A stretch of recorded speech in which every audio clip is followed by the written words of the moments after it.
Kumbh Mela viral താരത്തിന്റെ വിവാഹത്തിൽ മധ്യപ്രദേശ് പോലീസിനോട് റിപ്പോർട്ട് തേടി തിരുവനന്തപുരം അതിവേഗ പോക്സോ കോടതി.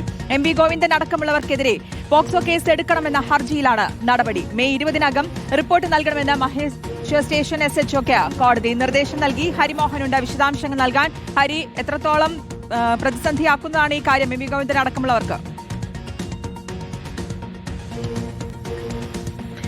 ശ്രുതി, കുംഭമേളയിലെ വൈറലായിട്ടുള്ള പെൺകുട്ടിയുടെ വിവാഹവുമായി ബന്ധപ്പെട്ടുകൊണ്ട് നേരത്തെ തന്നെ കേരള പോലീസ് ഒരു അന്വേഷണം നടത്തിയിരുന്നു. മധ്യപ്രദേശ് പോലീസ് ആണെങ്കിൽ കേസെടുത്ത് അതിലൊരു അന്വേഷണം നടത്തുകയാണ്.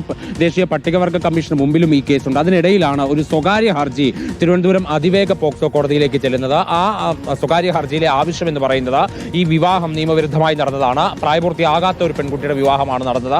അതുകൊണ്ട് തന്നെ ആ വിവാഹം നടത്തിയവർക്കെതിരെ, ആ വിവാഹം നടത്താൻ വേണ്ടി ഗൂഢാലോചന നടത്തി എന്നുള്ള ആരോപണം ഉന്നയിച്ചുകൊണ്ട് ആ ആരോപണ വിധേയരായിട്ടുള്ള വ്യക്തികൾക്കെതിരെ കേസെടുക്കണം, അതും ജാമ്യമില്ലാ വകുപ്പുകൾ പ്രകാരം കേസെടുക്കണം എന്നുള്ളതാണ് അഭിഭാഷകനായ അഡ്വക്കേറ്റ് പി നാഗരാജിന്റെ ആവശ്യം. അതായത് CPM സംസ്ഥാന സെക്രട്ടറി M.V. ഗോവിന്ദൻ, മന്ത്രി V. ശിവൻകുട്ടി, CPM ജില്ലാ സെക്രട്ടറി A. റഹീം, ഒപ്പം തന്നെ ആ സമയത്ത് ഈ അരുമാനൂർ നയനാർ ദേവി ക്ഷേത്രത്തിൽ വെച്ചാണ് ഈ വിവാഹം നടന്നത്.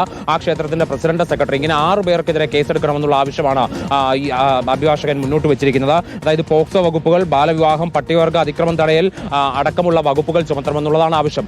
കോടതി ഇന്നിപ്പോൾ ഈ ഹർജി പരിഗണിച്ചു. ഹർജി പരിഗണിക്കവേ ഇത് ഇപ്പോൾ നിലവിൽ കേരള പോലീസിന് കേസെടുക്കേണ്ട സാഹചര്യമില്ല. മാത്രമല്ല കേരള പോലീസ് ഇതൊരു പ്രാഥമിക അന്വേഷണം നടത്തിയിട്ടുണ്ട് എന്നുള്ളത് പ്രോസിക്യൂഷൻ അഥവാ സർക്കാർ കോടതിയെ അറിയിച്ചിട്ടുണ്ട്.